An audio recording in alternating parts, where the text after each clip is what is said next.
Hoje, então, nós vamos falar sobre escoliose. Para o massoterapeuta, o que é importante, o que é interessante e o que é foco é você entender que você manipula tecido mole, você manipula músculo. Então, se você tem um curso, se você tem uma formação em manipulação de tecido mole, você precisa parar de procurar no YouTube, em várias áreas, vídeo de quiropraxia, de manipulação de estrutura óssea.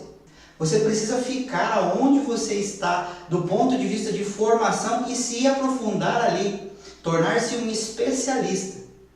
Então, em relação à escoliose, como que o massoterapeuta pode colaborar neste processo? Ele é parte de uma estrutura, de uma engrenagem de profissionais que ajudam, que vem do ortopedista para o fisioterapeuta, para o massoterapeuta, para o educador físico. E você faz parte dessa engrenagem. Então é uma utopia achar que você vai resolver um problema. Você precisa entender profundamente. E eu vou dar aqui uma pequena base para você sobre escoliose e sobre postura. E aí você vai estudar, vai buscar mais informações dentro do que você é formado para se aprofundar nessa área. Então a escoliose, no caso que a gente trata, que o massoterapeuta consegue pôr a mão na musculatura para colaborar no processo de ajuste das deformidades, é uma escoliose estrutural neuromuscular, porque ela advém de vícios posturais ou de atitude escoliótica. É ali que nós vamos trabalhar. Então, quando você atende uma pessoa que vem com esse quadro, você vai fazer uma avaliação postural dessa pessoa. Você precisa verificar que essa coluna do plano frontal que você está vendo como avaliador precisa estar reta, a cabeça também. Mas pelos vícios posturais não acontece isso. Esse boneco, inclusive, está até com vício postural. Se eu solto a cabeça dele, ela cai para o lado, por conta do encaixe das vértebras. E aí, na avaliação, você vai perceber a assimetria entre os ombros. Um alto, outro mais baixo do que em relação ao outro. Você vai perceber um braço mais colado ao corpo do que o outro que está mais afastado.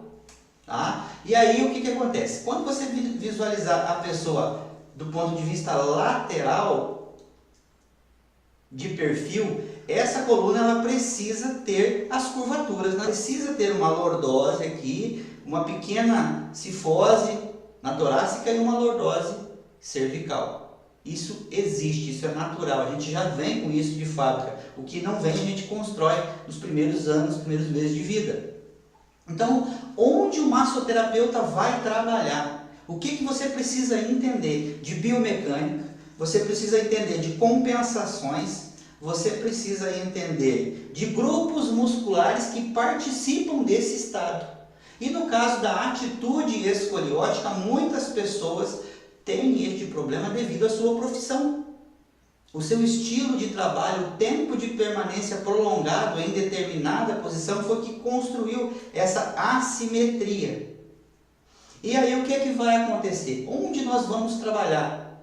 Nós vamos trabalhar nas musculaturas paravertebrais, nas musculaturas de base da região pélvica, posteriores, perna e pés. Inclusive, nós vamos trabalhar toda essa região posterior em primeiro plano, para garantir uma melhora dos quadros álgicos, uma melhora da mobilidade, um alívio, uma melhor irrigação dos tecidos. É isso que você tem que se preocupar enquanto massoterapeuta.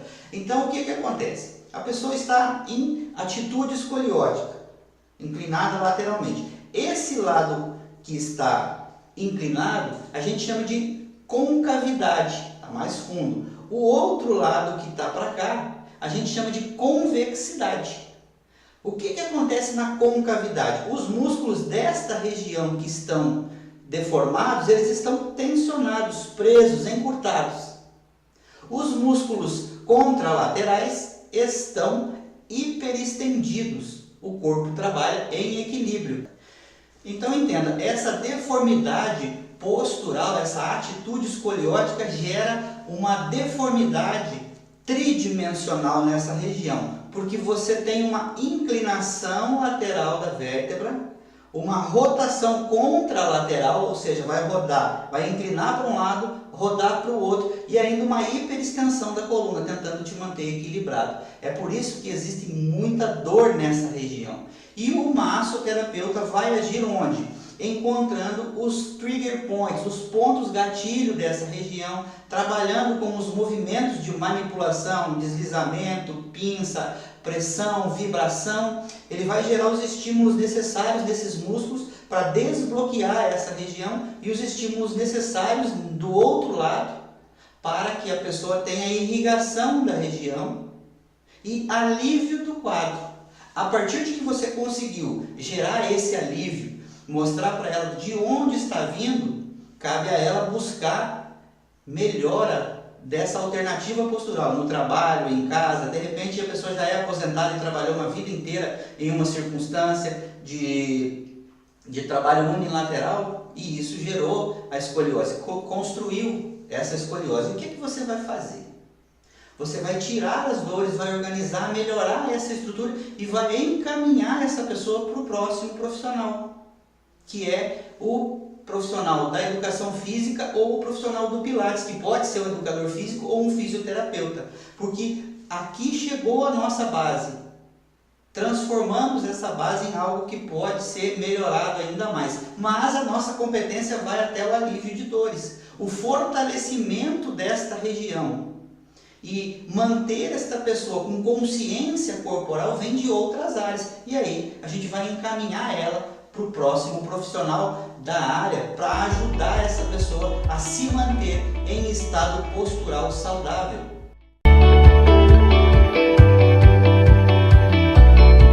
Quando eu vou trabalhar a escoliose, o que eu preciso entender?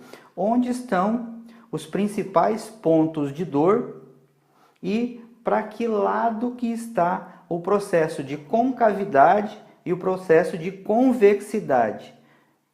Imaginando que o processo de concavidade está do lado direito da paciente, desse lado aqui. Então a convexidade vai estar para o lado esquerdo, ok? Essa região aqui nós vamos verificar desde lombar até torácica alta, todas essas regiões a gente vai fazer um processo de palpação para encontrar pontos gatilho.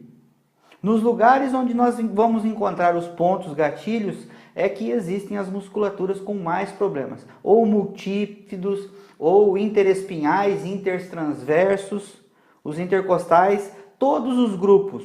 Mas na região onde começa e onde termina esse processo do C ou do S, é que os músculos vão se apresentar mais doloridos.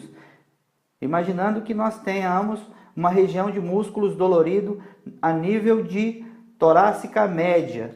O que a gente vai fazer quando encontra esse ponto muscular aqui? A gente precisa trabalhar a liberação desta região em específico como foco, como queixa principal. Então você pode trabalhar esses pontos de diversas maneiras com os movimentos que você aprendeu no seu curso, com deslizamento, com amassamento, com dígito-pressão e movimentos circulares, horário e anti-horário.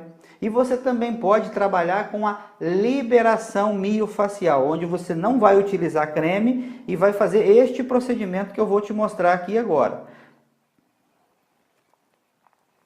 Fechou a mão e você vai deslizando para o lado oposto. Deslizando para o lado oposto. Deslizando para o lado oposto. Começa na lombar e você vem até a borda da escápula na torácica alta. Lado oposto, a mesma situação.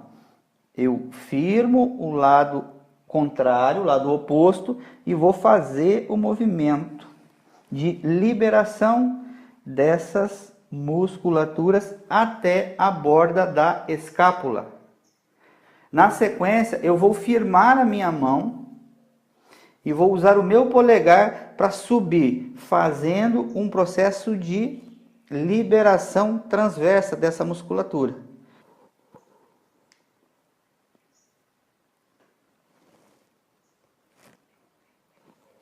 e vai aparecer uma região avermelhada. Essa é a hiperemia, ou seja, você está trazendo sangue para essa região. Na sequência, você vai fazer um movimento de extensão dessa musculatura, usando para isso a respiração dela em conjunto, ou seja, você faz o movimento e segura, pede para ela fazer a inspiração profunda. Inspira. Quando ela inspirar, você relaxa a sua mão com o que você já ganhou. Ela vai soltar a respiração agora. Soltou. Quando solta a respiração, você força mais um pouquinho e segura com o que você já ganhou e repete o movimento de inspiração. Relaxou e você vai novamente para ganhar mais amplitude.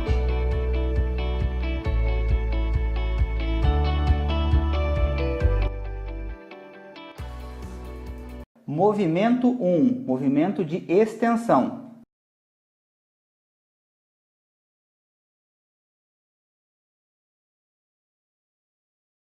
Você vai levar a sua mão em direção à cabeça, ao crânio. Ganhou amplitude, pede para ela repetir o movimento de respiração. Então ela vai inspirar fortemente e você vai segurar com o que você já ganhou. Ela vai expirar e soltar esse ar que está nos pulmões e eu vou forçar mais um pouquinho para ganhar amplitude nesse grupo de músculos. Quando ela inspirar novamente, eu alivio a minha mão e deixo com o que eu já ganhei. Assim você vai liberando.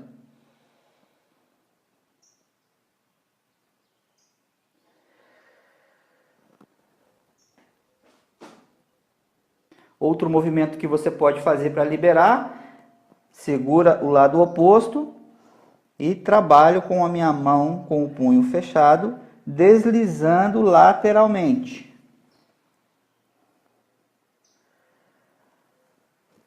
E assim eu vou ganhando uma melhor condição de irrigação e alívio das tensões dessa região.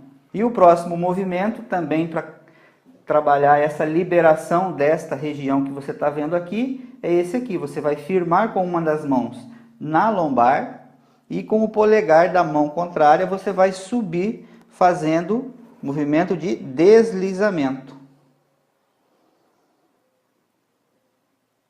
Você pode iniciar bem do lado dos processos espinhosos e vai subindo até a torácica média. Aí você repete o movimento, abrindo um pouquinho esse movimento para a lateral do paravertebral e sobe também. Com esses 3 movimentos você consegue melhorar a pressão dessa região do ponto de vista de contração muscular e consegue aliviar as dores.